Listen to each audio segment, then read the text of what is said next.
Bismillahirrahmanirrahim. Assalamualaikum warahmatullahi wabarakatuh. Alhamdulillahirabbil alamin, nahmaduhu wa nasta'inuhu wa nastaghfiruh wa na'udzu billahi min shururi anfusina wa min sayyiati a'malina. May yahdihillahu fala mudilla lahu wa may yudlil fala hadiya lahu. Asyhadu an la ilaha illallah wa asyhadu anna Muhammadan abduhu wa rasuluh la nabiyya ba'dah. Allahumma salli wa sallim wa barik ala sayyidina Muhammad wa ala alihi wa ashabihi ajma'in. Amma ba'du. Hadratul mukarramin, para alim ulama, para asatidz, tokoh masyarakat, Bapak, Ibu, semua jamaah salat subuh yang mulia dan dimuliakan Allah Subhanahu wa taala. Bersyukur kita kepada Allah yang telah menghimpun kita di pagi hari ini dalam keadaan iman, Islam dan kesehatan. Bapak, semuanya sehat?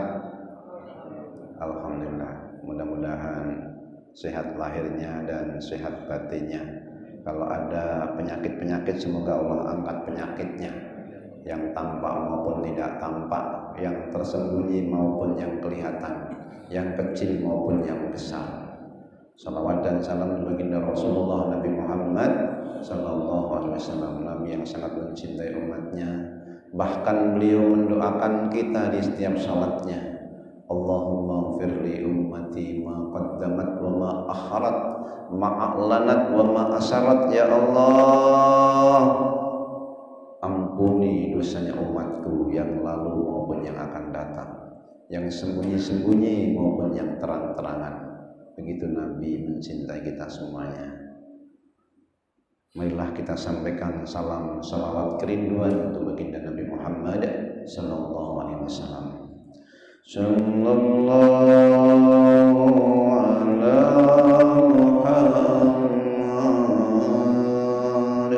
sallallahu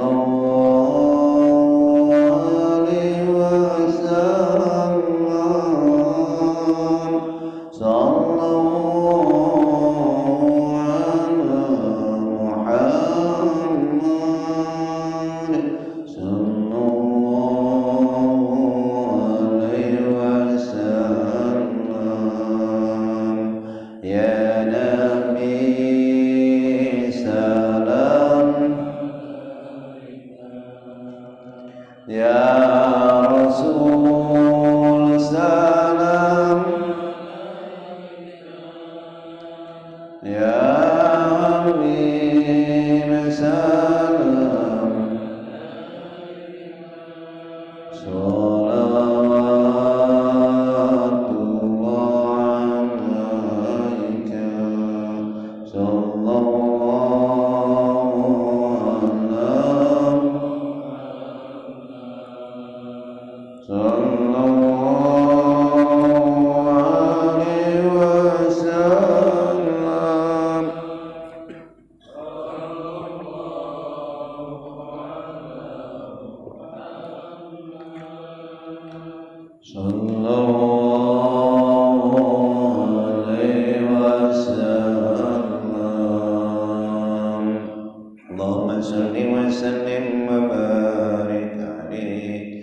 Pagi hari ini kita akan membahas kembali tentang dakwah wasatiyah dari disertasi saya.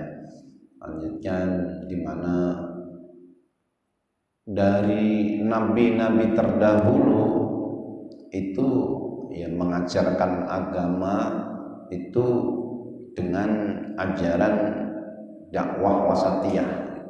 Nabi Ibrahim selaku bapaknya para nabi, bapak ketiga setelah pertama bapak Adam alaihissalam, kedua Nuh alaihissalam, ketiga Nabi Ibrahim alaihissalam. Mereka semuanya membawa ajaran yang wasatiyah. Dalam surah An-Nisa ayat 171 Allah berfirman, Ya ahlal kitab la taghlu fi dinikum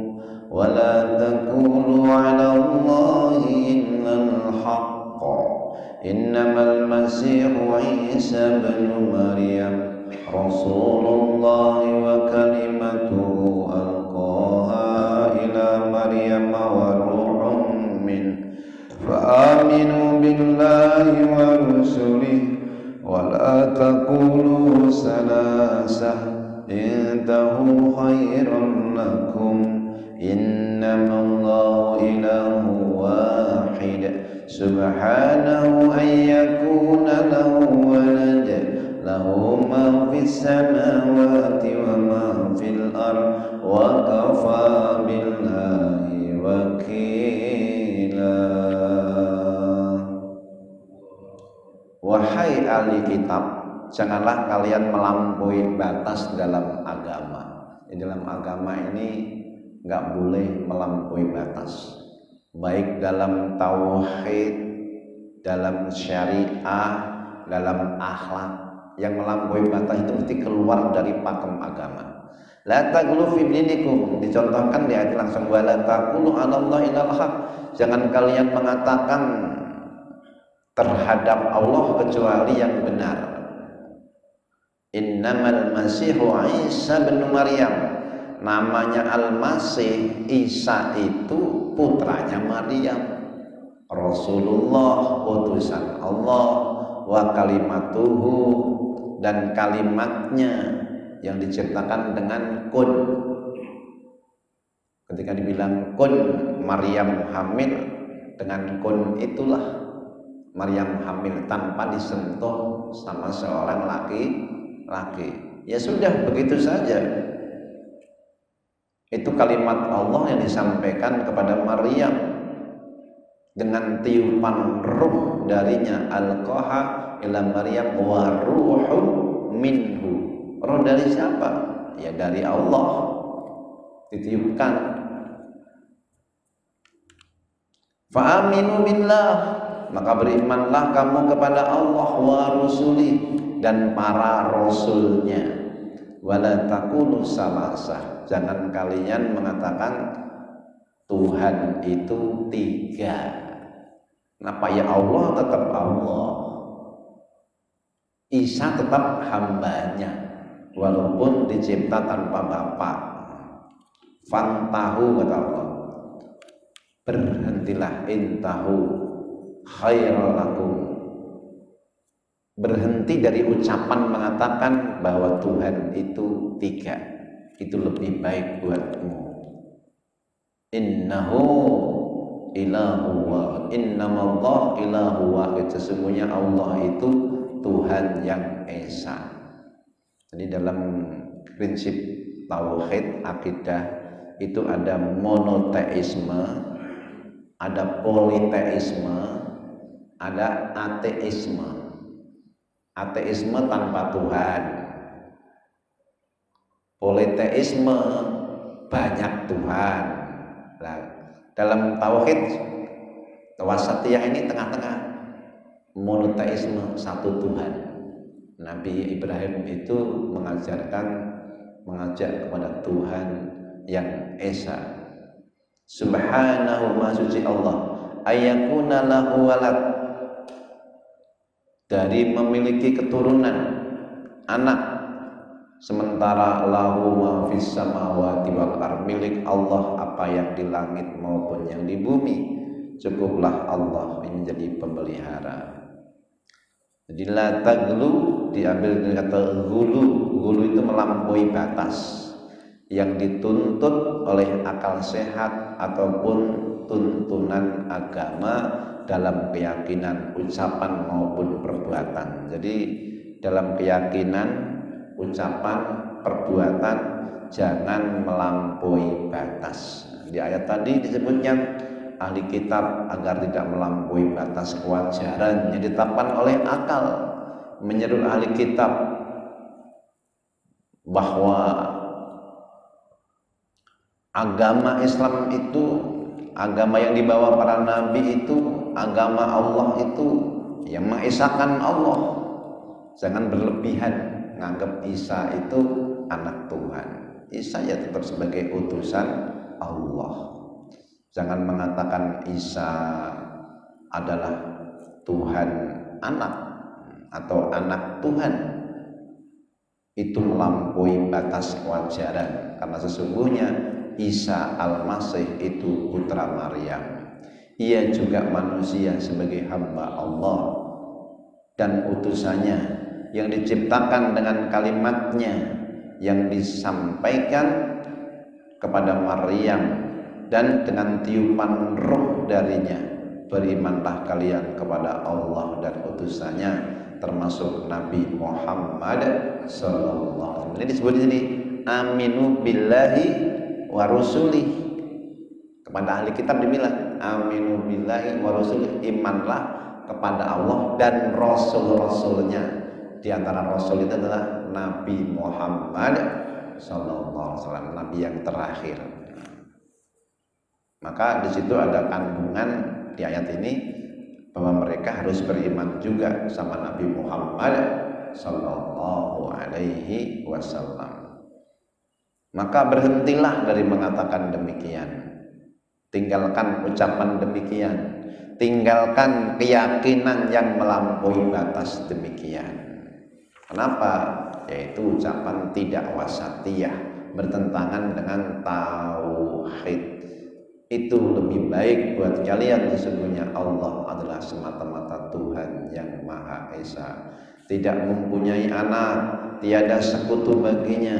Makanya nanti ini menjadi ciri khas dakwah yang dibawa para nabi, orang-orang yang saleh, bahwasanya setiap nabi itu menyeru jalan mengesakan Allah. Nabi Nuh misalnya, qul uhiya ilayya annama nafarun minal jinni in ani'budullaha wattaquhu wa ati'un. Sembahlah Allah, bertakwalah kepada Allah, taatlah kepada Allah. Nabi Nuh langsung dari awal-awal itu, inna arsalna nuhan ila qaumihi, sesungguhnya kami utus Nuh kepada kaumnya, an andir, hendaklah engkau berikan peringatan, min qabli ayatiya, sebelum datang adzabun alim. Apa seruan Nabi Nuh pertama? Anibudullah, sembahlah Allah. Sebenarnya inti kehidupan yaitu menyembah Allah. Wa ma khalaqtul jinna wal insa illa liya'budun. Adariyat 56. Tidaklah kami ciptakan jin dan manusia kecuali untuk menyembahku. Ibnu Qudamah dikutip oleh Ibnu Abbas. Ibnu Qudamah menjelaskan itu dari dalam tafsir Ibnu Abbas disebutkan itu bahwa anikbudullah, liya'budun artinya liya'rifun, supaya kamu mengenal Allah. Menyembah Allah itu artinya supaya kamu mengenal Allah. Liya'rifun, anikbudullah. Ada yang mengatakan ini Ibnu Abbas, tapi saya baca itu ternyata Ibnu Qudamah yang mengatakan. Qatadah, dari Qatadah, anikbudullah, sembahlah Allah, wattaquhu, bertakwalah kepadanya, wa atiun, dan taatlah kepadaku. Inti dari peringatan para nabi, seruan mereka semuanya itu mengajak menyembah hanya kepada Allah. Makanya nanti ketika ada ajakan-ajakan, kok ajakan itu ajakan ke kelompok, ajakan ke golongan, ajakan ke kaum tertentu, itu jangan-jangan sudah nyeleweng dari ajakan dakwah wasatiyah. Jangan kalian menyekutukan Allah dengan sesuatu pun. Bertakwalah kepada Allah dengan mengerjakan perintahnya, menjauhi larangannya. Anibudullah wattaquhu wa ati'un.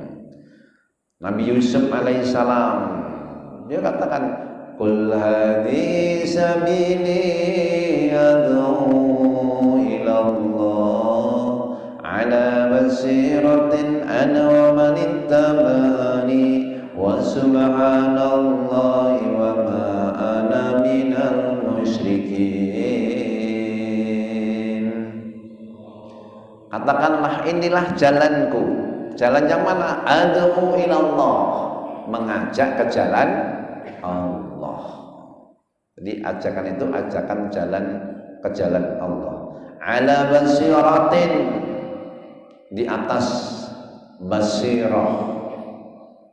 Basirah ini juga dimanakan hujjah, alasan, bukti, argumentasi.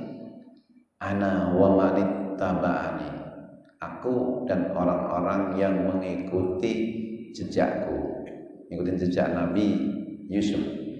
Wa subhanallah, maha suci Allah. Wa ma ana minal musyrikin, dan aku tidak termasuk orang-orang yang musyrik. Dan itu menjadi kalimat yang disebutkan Nabi Ibrahim juga. Qul inna salati wa nusuki wa mahyaya wa mamati lillahi rabbil alamin la syarika lahu wa bidzalika umirtu wa ana minal muslimin. Bahwasanya katakanlah, sungguhnya salatku, ibadahku, hidupku, matiku hanyalah untuk Allah, Tuhan semesta alam.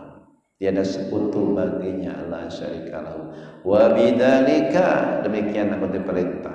Wa ana, kalau kita wa ana minal muslimin, tapi Nabi Ibrahim wa ana awwalul muslimin. Kata Nabi Ibrahim, akulah termasuk yang awal-awal berserah diri kepada Allah Subhanahu wa ta'ala. Disebut muslimin, Imam Nawawi menjelaskan dalam tafsir Marahul Labid, maksudnya muslimin adalah mukhlisin, ikhlas dalam berserah diri kepada Allah. Jadi enggak ada paksaan.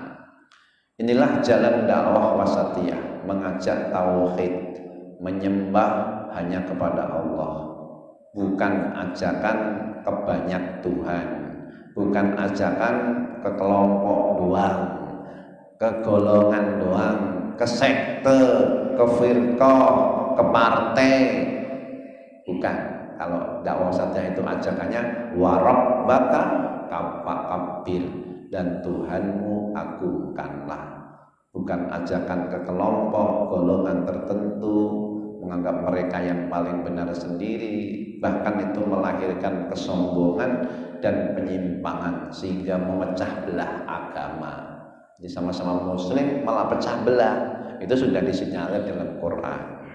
Surat Ar-Rum ayat 32. Minal ladzina farraqu dinahum wa kanu syi'a kullu hizbin bima ladaihim farihun, yaitu orang-orang yang memecah belah agama. Agama ini sudah menyatukan, malah memecah belah.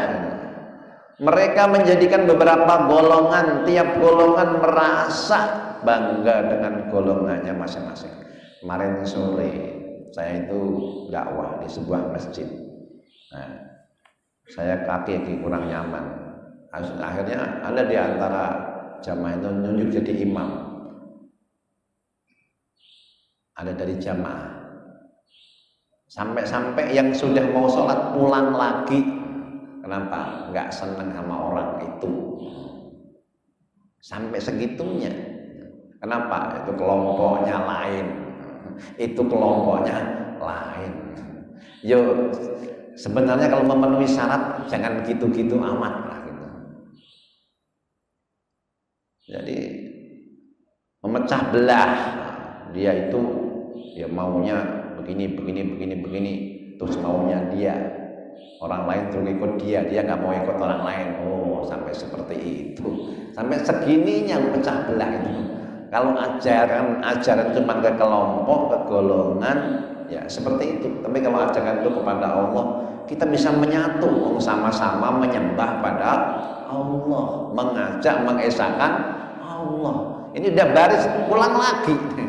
Tadi kasih tahu setelah dakwah, Ustaz, tadi itu nggak disenengin sama jamaah, tadi ada yang pulang lagi itu.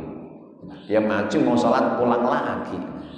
Akhirnya Isa yang saya paksain jadi imam akhirnya. Dia datang khawatir nanti yang datang pulang lagi.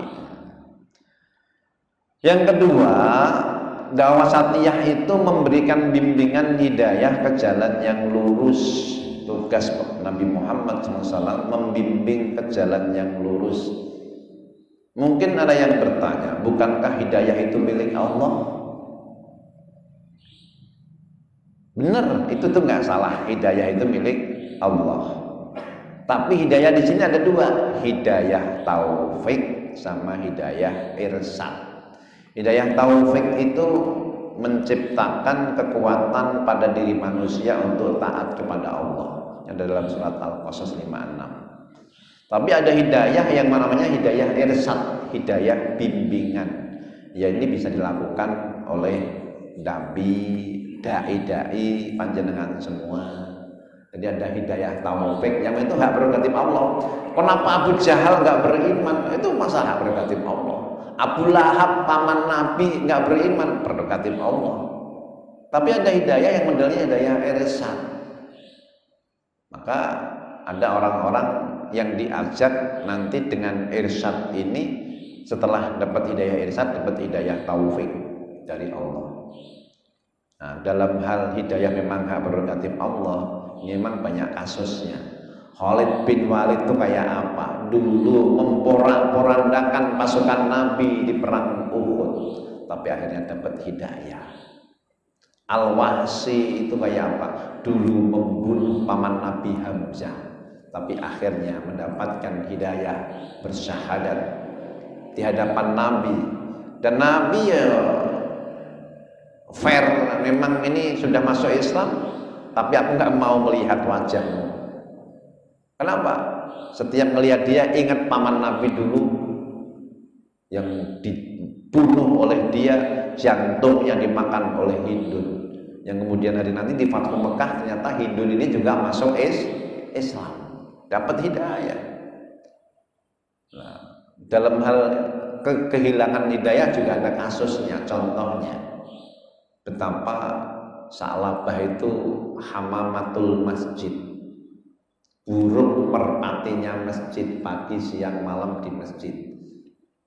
Tapi setelah dapat harta ribuan kambingnya, hidayah itu hilang.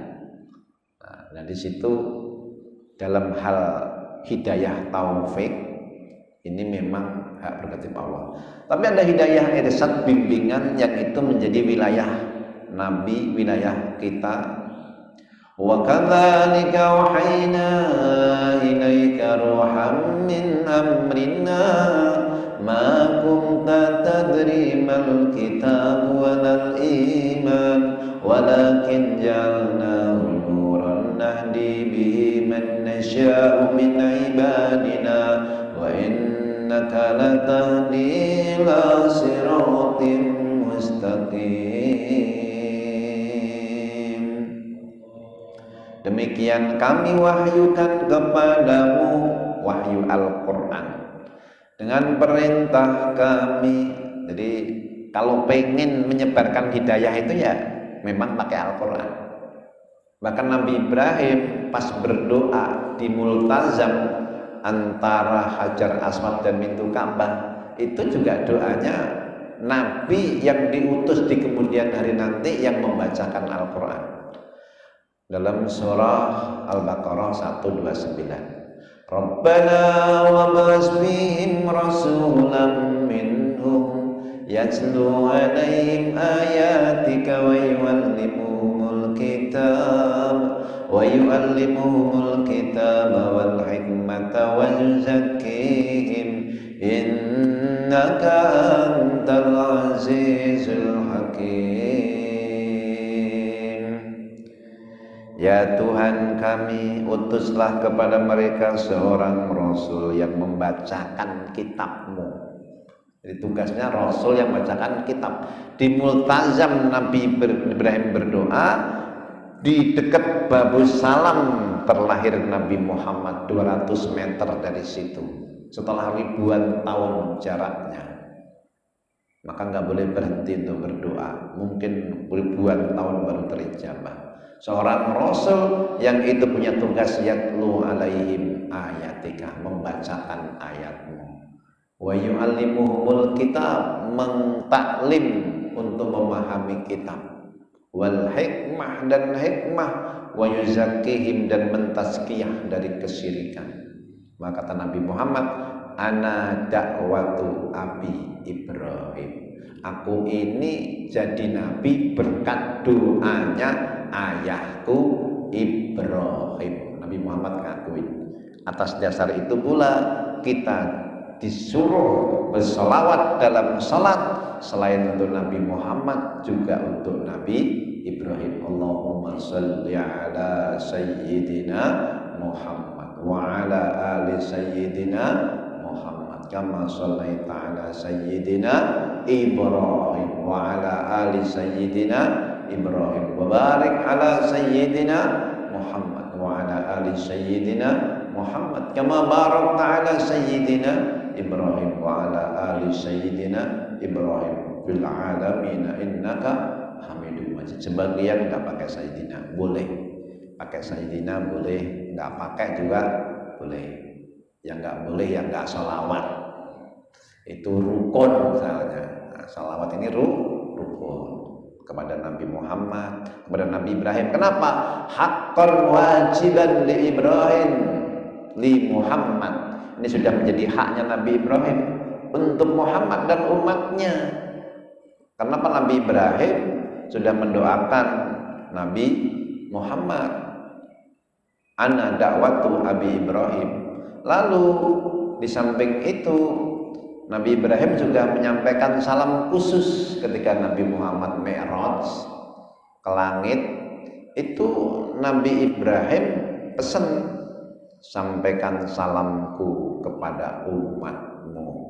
Surga itu indah, tanahnya subur, tapi belum ada tanamannya. Tanamannya tasbih, tahmid, tahlil, takbir. Subhanallah walhamdulillah wa la ilaha illallah wallahu akbar. Subhanallah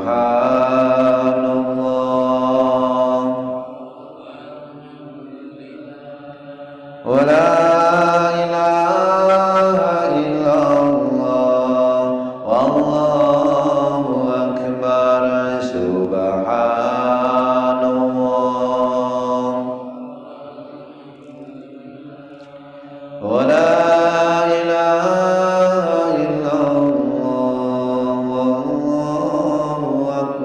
sampaikan salamku pada umatmu. Nabi Ibrahim sudah nitip salam. Nabi Ibrahim itu abal milah, Nabi Muhammad abar rohmah. Allah tidak gandengkan antara milah dengan rohmah ini dalam umat Nabi Muhammad. Nabi Ibrahim da'a ilal syariah haji, Nabi Muhammad da'a ilal iman. Maka syariah haji dan iman Allah gabungkan. Ini ajaran pada baginda Nabi Muhammad sallallahu alaihi wasallam. Jadi itu ada 5 alasan kenapa kita menyebut Nabi Muhammad dan Nabi Ibrahim dalam salat kita.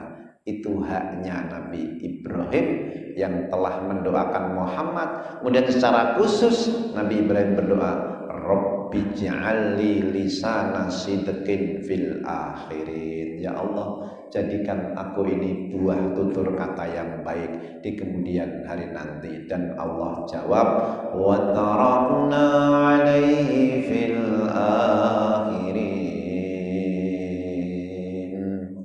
Kami jadikan dia buah tutur kata yang baik. Salamun ala Ibrahim, keselamatan atas Ibrahim. Selamat khusus, padahal yang lain juga ada, tetapi nggak disebut khusus karena memang di sini ada keterkaitan dan keterkambungan sejarah selain dalam koridor syariat. Kemudian dalam dakwah wasatiyah itu memberikan teladan yang terbaik kepada umat manusia. Risalah Nabi Muhammad SAW tidak cukup hanya disampaikan dengan lisan. Maka dibutuhkan model yang menjadi teladan, dan Nabi Muhammad menjadi model teladan yang terbaik. Contoh bukti nyata dalam kehidupan. Tabligh menyampaikan itu tidak hanya cukup dengan lisan, tapi butuh yang namanya perbuatan. Makanya dulu ketika orang-orang protes, itu kenapa Nabi nggak malaikat saja? Itu nanti justru akan menjadi bumerang. Nah, kalau Nabi malaikat, nanti orang-orang kafir akan protes. Nah, itu mah malaikat, taat wajar, namanya juga malaikat. Loh, kok Nabi yang yun'imuna ta'ama yamshi fil aswaq, kok Nabi juga makan, juga jalan di pasar? Dan justru itulah untuk menjadi teladan. Nabi itu juga kadang makan, kadang ke pasar. Tapi dalam keterangan yang lain, Nabi itu justru menunjukkan kemanusiaannya. Karena ada kasus sebelumnya, Nabi Isa itu lebih menekankan sifat keuluhiyahannya. Jadi sifat ketuhanan. Nabi Isa kan belum sempat nikah. Nabi Isa itu kemana-mana cuman baju di badan, cuman baju di badan, nggak bawa apa-apa, nggak punya harta, sehingga sampai dianggap sebagai anak Tuhan gitu. Banyak mujiat-mujiatnya yang itu memang dari kudrah dari Tuhan gitu. Orang sakit diusap sembuh, tahu yang dimakan seseorang, menghidupkan yang mati, itu kan sifat-sifat Tuhan gitu. Nah, dalam kasus ini maka Nabi Muhammad menunjukkan sifat kemanusiaan, makan bareng sahabat, pergi ke pasar.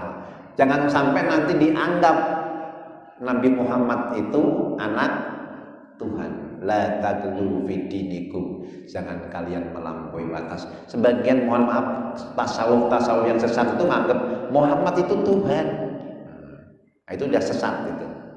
Muhammad tetap Muhammad Rasulullah, dia bukan Tuhan, tetap dia manusia. Qul innama ana basyarum mislukum yuha ilayya annama ilahukum ilahu wahid. Faman kana yarju liqa'a rabbi falyamal 'amalan shalihan wa la yusyrik bi ibadati rabbih ahada. Katakanlah sungguhnya aku ini basyar, manusia yang secara dohir kayak kalian, punya kulit, kalau digores juga berdarah, kena panah, gigi seri juga patah, sakit, berdarah. Nah, kadang-kadang ada yang lebay itu, oh, Nabi Muhammad kan berdarah-darah. Nah, itulah manusiawinya, sisi manusiawinya, jangan dihilangkan juga. Ada yang nggak percaya?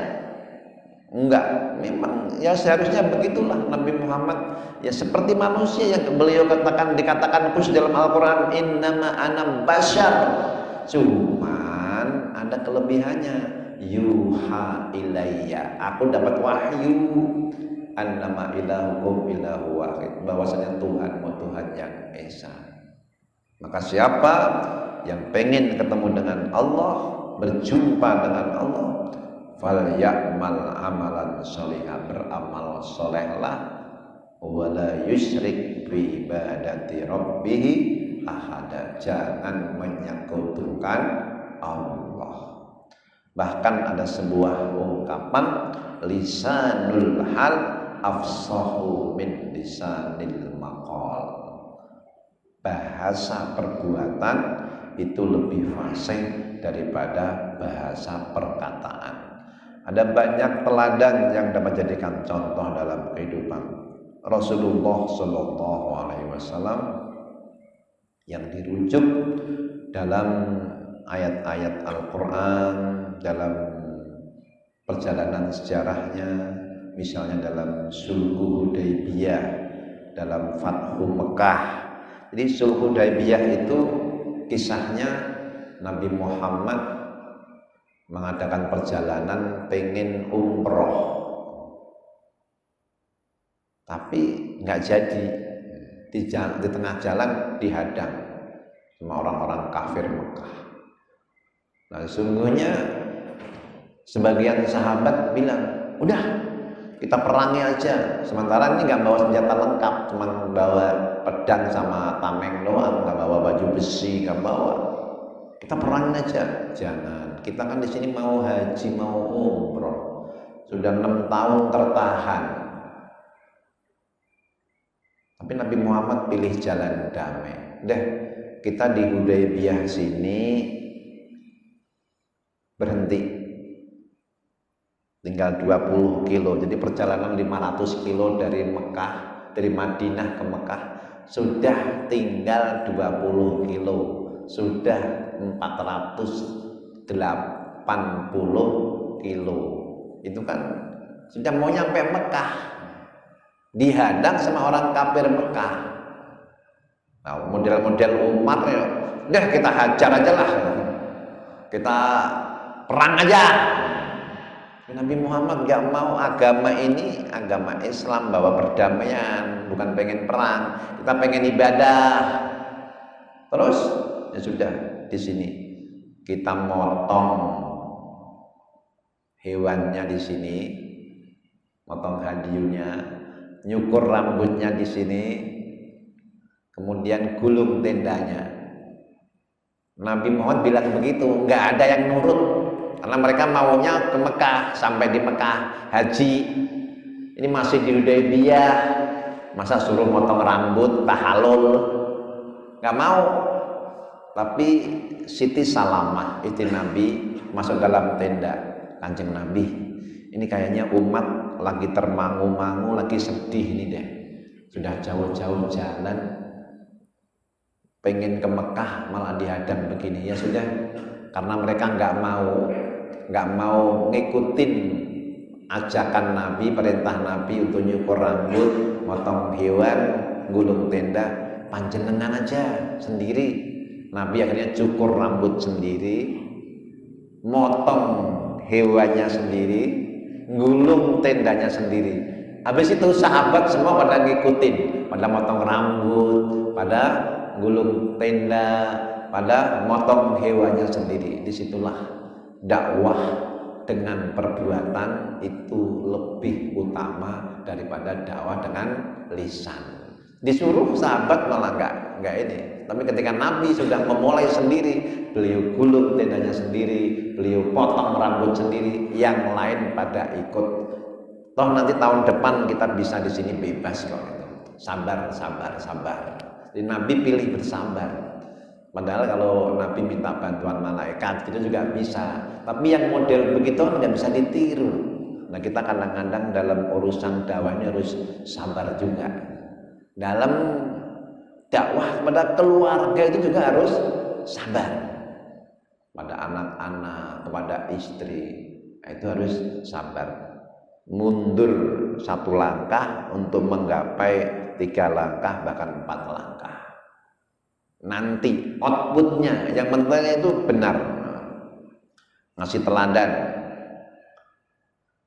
Laqad kana lakum fi rasulillahi uswatun hasanah liman kana yarjullaha wal yawmal akhir wa dzakarallaha katsiran.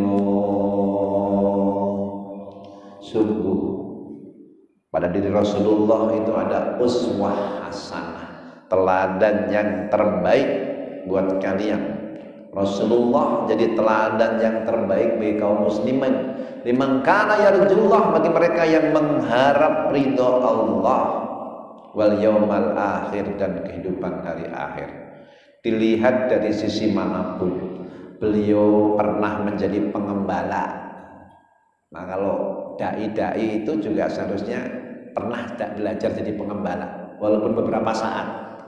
Sebelum gembala orang, gembala kambing, gembala sapi, saya pernah jadi pengembala, diseruduk sampai ampek nggak bisa napas, pernah juga gembala sapi.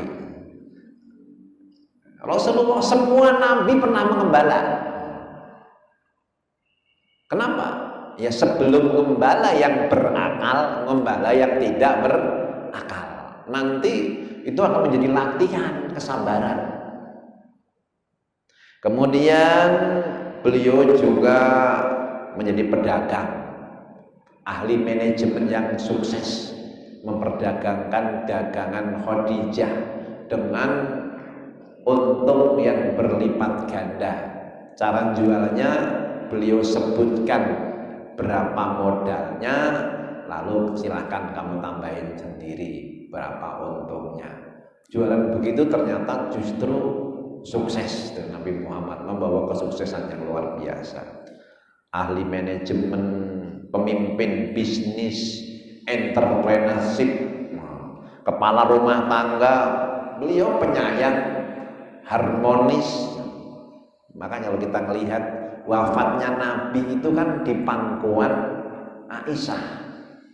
Kenapa wafatnya Nabi Muhammad gak pas sujud di Mekah, gak sujud di Madinah, tapi justru dalam pangkuan Aisyah?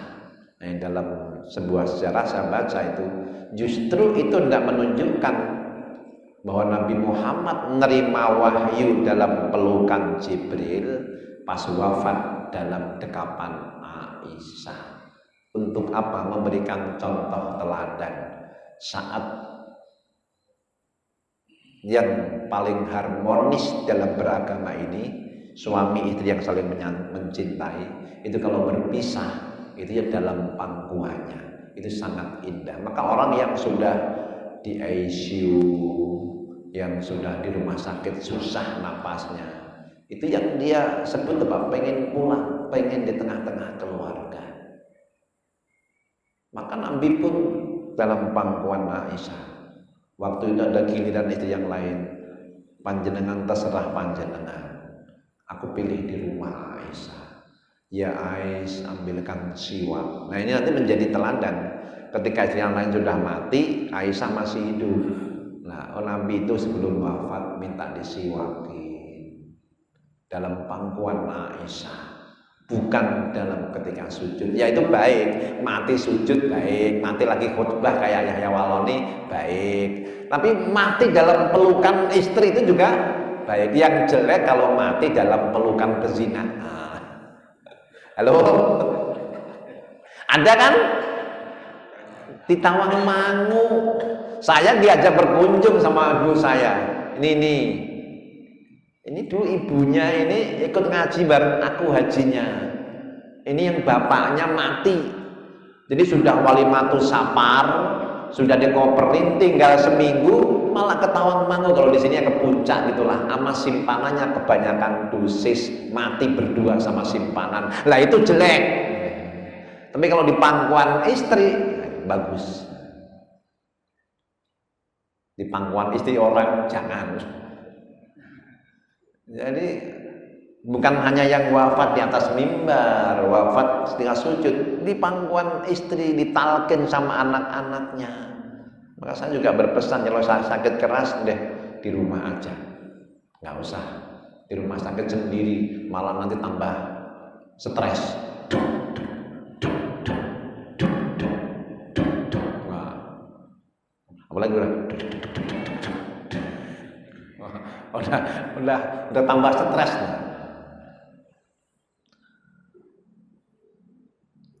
Beliau menjadi contoh model pemimpin dalam rumah tangga yang penyayang, harmonis, membikin seneng seluruh keluarganya, istri-istrinya. Suatu saat beliau itu kan ditanya, di antara istri-istri ini yang paling Anda cintai siapa? Lah istri banyak begitu, kalau disebut langsung kan bisa cemburu itu. Lalu Nabi jawabannya besok. Jawabannya besok. Lalu Nabi di waktu itu keliling ngasih semacam ali-ali gitulah, apa namanya, cincin kepada istri-istrinya. Lah besok jawabnya itu, yang paling aku cintai yang kemarin aku kasih cincin, pada senyum semua karena semuanya dikasih cincin. Halo, kamu istri dua aja berantem melulu, apalagi berdua satu aja susah jaga mulutnya. Lalu kata-katain, ini istri banyak tapi tetap harmonis tuh Nabi. kepala rumah tangga yang penyayang, harmonis, bahkan pemimpin dalam sosial politik, kepala negara yang sangat mencintai rakyatnya. Beliau kalau lapar, lapar duluan. Kalau kenyang, belakangan. Kepala negaranya begitu tuh. Kalau sekarang ini kan enggak, kepala negara sekaligus pengusaha. Dia kekenyangan, rakyatnya kelaparan. Enggak bisa begitu ini. Katanya untuk kesejahteraan rakyat, ataunya kesejahteraan keluarga, berhasil meningkatkan kesejahteraan keluarganya. Halo, kan modelnya begitu sekarang. Nabi nggak mau nih, lama lapar haus, nggak ada minuman, tiba-tiba datang yang bawa susu 1 cangkir. Susu itu bisa menjadi makanan dan minuman yang mengenyangkan. Nabi ini kalau dapat dimulai di sebelah kanan, dari sebelah sana. Nah, muter. Abu Bakar di sampingnya. Nah, muter. Terakhir itu tinggal 2, Abu Bakar sama Nabi. Tadi Abu Bakar udah batin. Ini sama Nabi dikasih orang-orang semua. Jangan-jangan saya nggak bagian ini. Kata Abu Bakar. Tapi Nabi kan punya mukjizat gitu. Diputerin. Nah, tinggal terakhir Abu Bakar sama Nabi. Abu Bakar, udah kamu duluan. Ya Rasulullah, bisa saya dulu. Anda dulu, udah kamu dulu. Nanti kamu nggak bagian loh. Nabi dikasih tahu batinnya Abu Bakar. Ya kamu duluan. Enggak ya Rasul, nggak enak kamu duluan. Enggak, udah kamu dulu. Lalu Abu Bakar pun minum. Sudah minum lagi. Kamu takut kalau kehausan kan? Lagi ini. Akhirnya minum lagi sampai 3 kali masih kenyang, masih baru Nabi minum. Terakhir, itulah contoh teladan pemimpin yang terbaik. Pemimpin dalam bidang politik, sistem pendidikan yang holistik, mendidik mahasiswanya, ashabus sufah. Dikasih beasiswa semua, makan dari Rasulullah, ashabus sufah. Jadi beasiswa itu sudah ada di zaman Nabi. Mereka tinggalin keluarga untuk mengambil manfaat dari dakwah Rasulullah.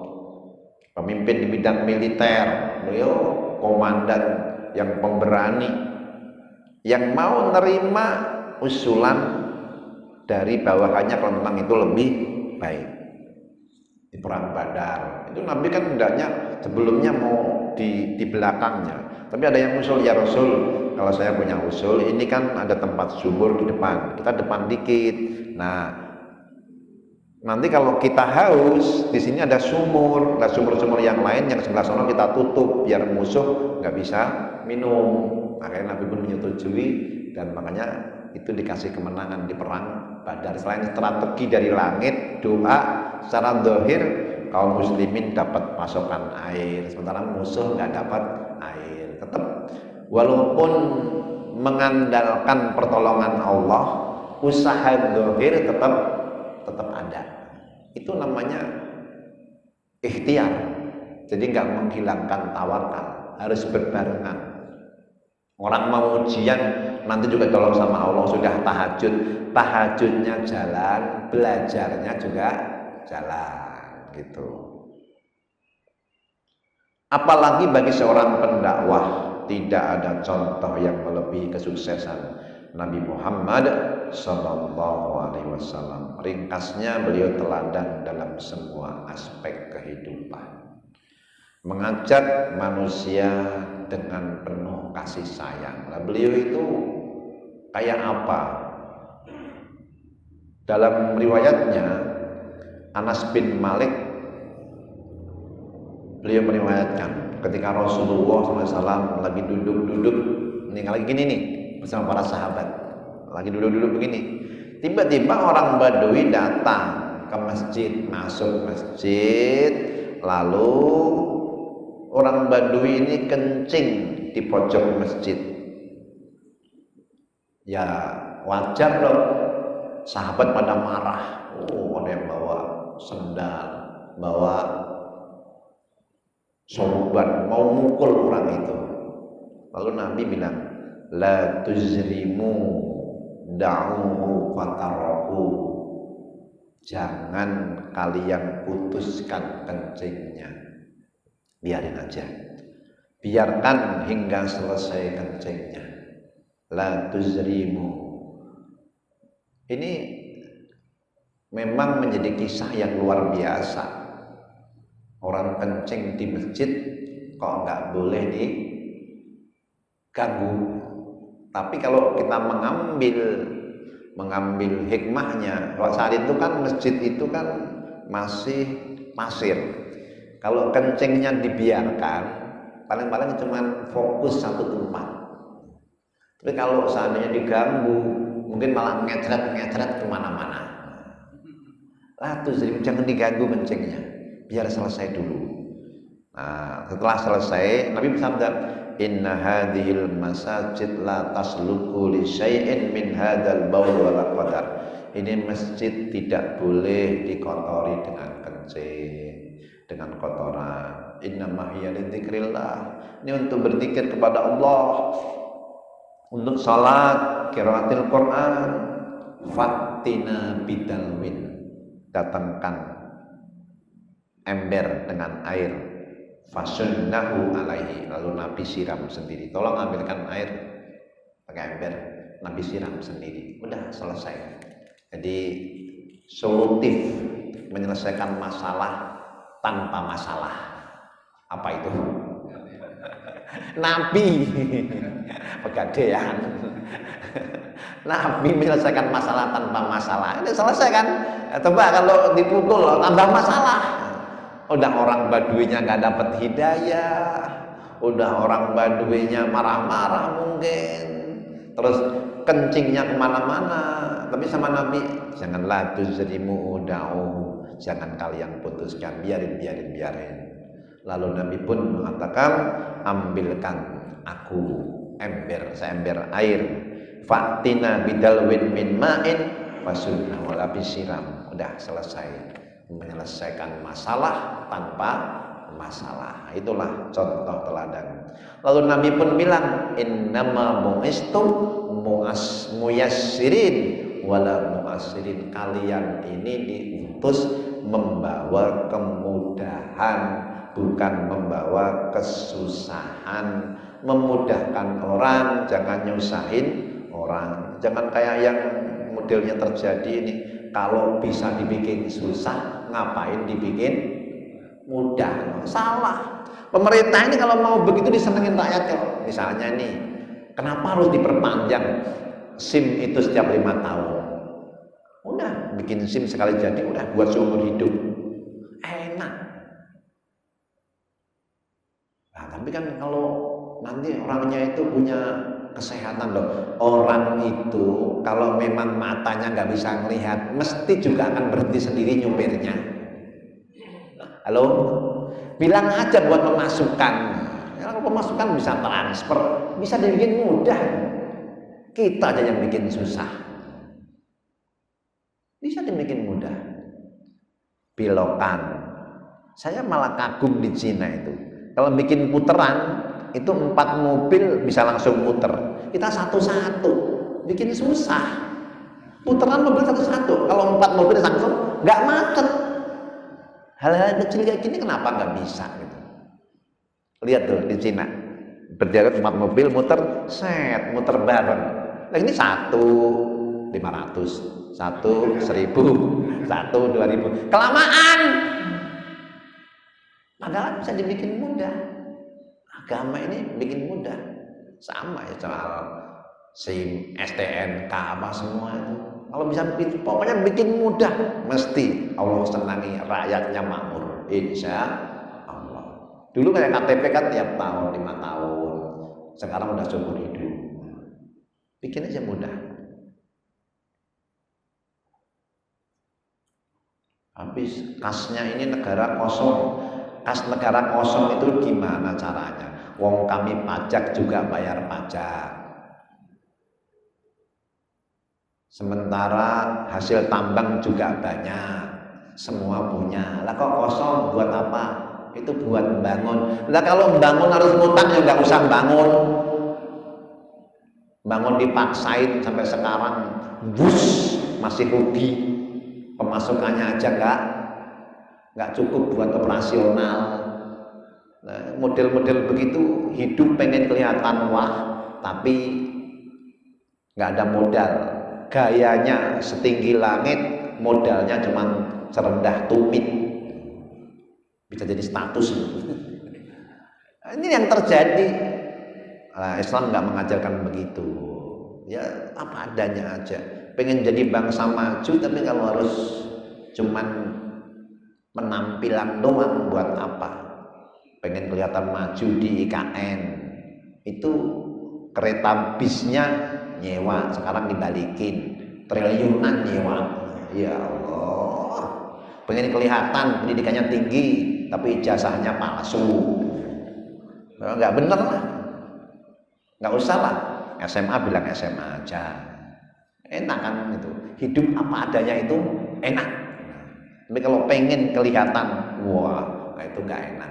Padahal semua cicilan, mobil nyicil, mau rumah nyicil, motor nyicil, mas kawin aja nyicil.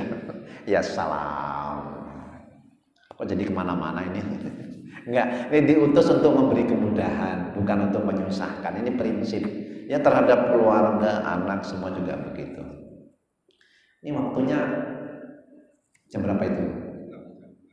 Udah cukup ya? Terakhir ini dakwah wasatiyah itu berorientasi ngajak bahagia dunia akhirat. Kadang-kadang ada yang katanya dakwah tapi orientasinya itu uang. Nah itu nggak pas. Atau akhirat tapi dunia ditinggalin, nggak pas juga. Jadi bagaimanapun juga dunia itu penting untuk menghantarkan kebahagiaan akhirat. Tapi jangan hanya dunia saja. Ya'lamuna zahiran min hanatid dunya wa hum 'anil akhirati ghafilun. Mereka cuma mengetahui urusan dunia yang zahir sementara lupa dalam kehidupan akhirat. Lalai jangan. Lalu maka Allah menuntun dalam surah Al-Baqarah ayat 200 kepada orang yang cuma mikirin dunia, doa dunia. Wa minhum may yaqulu rabbana atina fid dunya hasanah wa fil akhirati hasanatan wa qina adzabannar. Di antara mereka ada yang berdoa, ya Tuhan kami, karuniakan pada kami di dunia ini kebaikan, di akhirat nanti kebaikan, jauhkan kami semua dari api neraka. Jadi ngajak kebaikan dunia dan akhirat. Marilah kita bermunajat kepada Allah. La ilaha illa anta subhanaka inni kuntu minadh dhalimin. La ilaha illa anta subhanaka inni kuntu minadh dhalimin. La ilaha illa anta subhanaka inni kuntu minadh dhalimin. Hasbunallah